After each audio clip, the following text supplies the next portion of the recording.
자, 오늘 테마인 이슈는 리워드 홀딩스의 김성훈 이사와 함께 이야기 나누겠습니다. 이사님, 안녕하세요. 안녕하십니까? 네, 반갑습니다. 자, 일단은 시장의 상황부터 좀 체크를 해 주셔야 될 것 같습니다. 이 새벽에 어쨌든 중간 선거가 끝이 났고 뭐 완벽하게 결론이 나지는 않았지만 어쨌든 윤곽이 드러났습니다. 그리고 이제 오늘 밤이면 또 CPI가 발표가 될 텐데 자, 이런 상황에서 오늘 시장 어떻게 보고 계세요? 네, 일단 중간 선거에 대해서 말씀을 드리게 되면은 어제 미국 시장이 하락했던 이유가 중간 선거 때문은 아닙니다. 네네. 코인 시장의 어떤 변동성 때문에 미국 증시가 하락했다라고 보시면 될 것 같고요. 중간 선거 같은 경우는 결국은 이제 불확실성 해소라는 측면에서 봤을 때는 오히려 긍정적으로 여러분들이 보실 필요가 있을 것 같습니다. 다만 뭐 공화당이 되냐, 상원을 공화당이 가져가느냐, 아니면 민주당이 가져가느냐 아직까지 결정되지는 않았습니다만 어제부터 풍력 관련 종목들이 신재생 섹터죠 강하게 올라가는 것을 본다라면은 비단 뭐 공화당이 되든 민주당이 되든 간에 결국은 불확실성 해소로 시장은 긍정적으로 작용할 가능성이 높다라고 사실 말씀을 드리도록 하겠습니다. 네. 자, 그리고 CPI가 이제 발표가 예정이 되어 있는데요. CPI 같은 경우도 이제 클리블랜드 연은 쪽에서 발표되는 이제 예측 진호는 8.1로 나오고 있고 대부분 이제 IB들이 예측하는 숫자는 7.9로 예측을 하고 있습니다. 좀 갭이 있는데 7.9가 나오게 되면은 서프라이즈라고 봐야 될 것 같고 오히려 시장은 상당히 강한 단기 랠리가 나올 수 있다. 설사 8.1이나 뭐 8.0이 나온다 손 치더라도 이것 때문에 시장이 뭐 부러지거나 그럴 가능성은 낮을 것 같습니다. 자, 그럼 최근에 시장 보시게 되면 여러분들 좀 흐름이 바뀌었다라는 것을 느끼실 수 있을 것 같습니다. 일단 연준 내부에서부터 분열이 나오고 있는 것 같아요. 그러다 보니까 파월 의장 같은 경우에는 제2의 아서번즈가 되기 싫은 거죠. 과거의 아서번즈라는 그 연준 의장이 정책 실패로 인해서 오명을 쓰지 않았겠습니까? 그런 제2의 아서번즈가 되기 싫기 때문에 좀 더 강하게 밀어붙이는 측면이 없지 않아 있는데 그러다 보니까 연준 내부에서도 좀 노이즈가 슬슬 나오고 있다. 이런 것들이 시장은 또 귀신같이 알아챕니다. 그래서 시장은 빠르게 바닥을 찍고 올라가려는 시도를 분명히 할 거라고 보여지고 있고요. 또 하나 이제 각국 중앙은행이 공조 아닌 공조를 하고 있는 상황이고 얼마 전에 독일 총리가 기업인들을 데리고서 중국을 방문했습니다. 잘 아시겠지만 미국이 중국 견제하기 위해서 얼마나 애를 쓰고 있습니까? 그렇죠. 반도체도 그렇고요. 그런데 바로 미국 보란 듯이 바로 기업인들을 데리고 중국을 방문했다는 것은 지금 아메리칸 퍼스트 너네만 살고 우린 다 죽겠냐 이거 아니겠습니까? 그런 것들에 대해서 각국 정부들이 하나둘씩 이제는 반기를 들고 있다. 그런 흐름들이 주식시장 내에서도 슬슬 나타나고 있기 때문에 설사 미국 시장이 조금 흔들린다고 하더라도 우리 시장 같은 경우에는 여러분들이 크게 걱정할 필요는 없을 것 같고요. 또 하나 가장 중요한 지표 중 하나가 환율 아니겠습니까? 네네. 환율이 빠르게 내려오고 있습니다. 1,500원을 뭐 간해만에 했던 환율이 어느새 1,400원 밑에서 움직이고 있는 상황이고요. 그리고 외국인의 순매수도 견조하게 들어오고 있는 상황이니만큼 물론 섹터에 대한 고민은 있습니다. 그렇지만 일단은 전체적인 시장, 매크로 시장만 놓고 본다라면은 걱정할 그런 좀 심각한 구간은 지나갔다라고 정의하겠습니다. 네.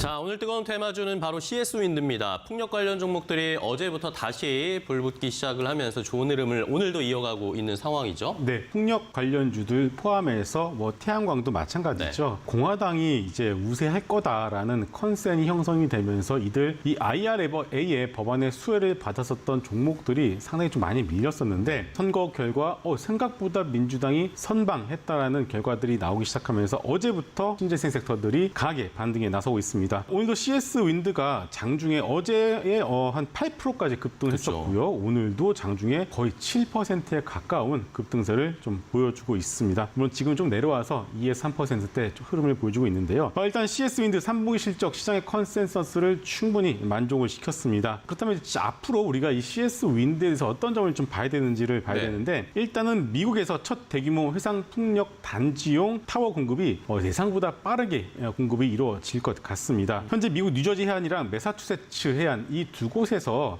대규모 프로젝트가 공급 중인데요. 이 두 단지 모두 제너럴 일렉트릭의 터빈을 사용을 하고 있습니다. 근데 이제 CS 윈드가 전에 인수한 현재 포르카 생산법인 인수되기 전에 이미 이 해당 단지 쪽으로 이제 인수를 어느 정도 그 수주를 어느 정도 확정을 시켜 놓은 상황이기 때문에 일단은 뭐 이런 미국의 대규모 풍력 단지 건설에 CS 윈드 충분히 수혜를 받을 거라고 보여지고 있고요. 최근에 좀 몇 가지 노이즈가 있었습니다. GE랑 GMS가 해상 풍력 터빈에 대해서 특허 소송이 좀 있었는데 일단은 GE가 로열티를 주는 방법으로 문제를 해결했다는 것도 긍정적으로 볼 수가 있을 것 같습니다. 따라서 CS 윈드의 포르투갈 법인이 연내에 해상 풍력 타워 공급을 시작을 할 것으로 보여집니다. 그러다 보니까 CS 윈드 최근에 주가 흐름도 그렇게 상당히 좀 견조하게 움직였습니다. 올 한 해 내내 어떻게 보면 떨어지지도 오르지도 않고 횡보를 했다라고 볼 수 있는데 일단은 전고점인 7만 1,000원 선에서 오늘 일단 1차 저항을 맞았습니다만은 조금 더 관심 있게 보셔도 좋을 것 같습니다. 네. 자, 앞으로 뜨거워질 테마로 김성훈 이사는 방산 테마, 방산주들을 좀 봐야 된다라는 의견을 주셨습니다. 오늘도 방산주들이 좋은 흐름을 나타내고 있는데 몇 달 전만 해도 저희가 불과 태조 이방원 이야기하면서 방산주들에 대한 관심이 다시 많이 커졌는데 앞으로도 괜찮을까요? 일단은 신재생 sek터 태조 이방원 중에 신재생도 있고요. 네. 그리고 원전 같은 경우는 최근에 좀 부각을 다시 받고 있는 상황이고 방산주들 역시도 어느 좀 모멘텀을 받았다가 지금 충분히 주가가 조정받고 나서 다시금 올라가고 있는 상황입니다. 바뀐 것이 없습니다. 예, 러우 전쟁이 종료가 만약에 된다라면은 살짝 이 심리에 어느 정도 영향을 미칠 수는 있겠지만 하지만 그렇다라고 해서 지금의 어떤 새로운 신냉전 시대가 러우 전쟁이 종료가 된다라고 해서 바로 바뀔까? 그것은 아닌 것 같습니다. 이미 유럽 내에서는 각 국가들이 GDP의 1에서 1.5% 방산비로 증액을 이미 책정을 해놓은 상황이기 때문에 이미 계획된 대로 방산 물품이죠. 방산에 대한 어떤 투자는 지속적으로 진행이 될 것으로 보여지고 있습니다. 특히나 또 하나 방산의 경우에는 가장 큰 메리트가 있습니다. 내년 우리가 이 시장을 볼 때 경기 침체 거의 100%라고 얘기를 이제 슬슬 하는 것 같아요. 경기 침체는 100%이고 언제 그것이 1분기에 오냐, 2분기에 오냐, 3분기에 오냐 그 시점만 우리가 논하고 있는 상황인데 방산 같은 경우는 대표적인 B2G 아니겠습니까? 방산의 어떤 고객은 기업도 아니고요, 개인도 아니고 정부입니다. 정부가 이미 지급 보증을 한 상황이기 때문에 그런 상황에서 방산주에 대한 메리트는 경기 침체 상황에서 오히려 더 부각이 될 수 있다라고 봐야 될 것 같습니다. 관련된 종목들 최근에 흐름 아까 잠깐 말씀해 주셨지만 어쨌든 약간 조정받았다가 다시 요즘 들어서 또 부각을 받는 것 같아요. 맞습니다. 하나 에어로스페이스 같은 종목들도 이건 한번 HTS를 보면서 우리가 그 흐름을 한번 살펴보도록 하겠습니다. 일단 보시는 것은 하나 에어로스페이스의 흐름입니다. 보시는 거 어떻습니까? 86,800을 찍고 나서 별다른 이슈도 없이 밀렸어요. 그러더니만 다시금 저점을 찍고 강하게 올라서고 있고 얼마 전에는 5조 원 규모의 최대 규모의 수주를 발표를 했습니다. 그게 발표가 나면서 한번 세로 물량이 맞았습니다만은 다시금 보시는 것처럼 저점을 잡고 반등 시도를 이제 하고 있는 상황이고요. 그리고 LIG 넥스원 같은 경우에는 어느새 이미 11월 2일이죠. 전고점 수준까지도 이미 다 올라왔습니다. 그리고 마지막으로 한국항공우주 같은 종목 조금 약합니다. 왜냐하면 나와야 될 수주가 좀 안 나오다 보니까 좀 실망 매물이 좀 있는 것 같은데 한국항공우주 역시도 아랍에미레이트나 아니면은 말레이시아나 이쪽 쪽으로 수주가 충분히 나올 기대가 있는 만큼 결국 방산 섹터 전체만 놓고 본다면 여러분들이 관심 있게 좀 놓고 보셔도 좋을 것 같습니다. 네. 좋습니다. 자, 그렇다면은 여러 방산주들이 있는 상황인데 전반적으로 추세는 한번 바닥 잡고 다시 올라가는 추세를 보여주고 있습니다. 그렇다면은 여러 가지 방산주들 관심이 아마 시청자분들도 많으실 텐데 그 중에서 최선호주 탑픽으로 어떤 종목을 좀 보세요? 네, 일단은 하나 에어로스페이스나 LIG 넥스원 같은 경우는 이미 주가 조정 이후에 어느 정도 올라가 있는 상황이기 때문에 좀 이제 주가의 어떤 밸류에이션이나 어떤 기술적 측면으로 봤을 때 여러분들이 편안하게 접근할 수 있는 종목으로 현대로템을 말씀을 드려보도록 하겠습니다.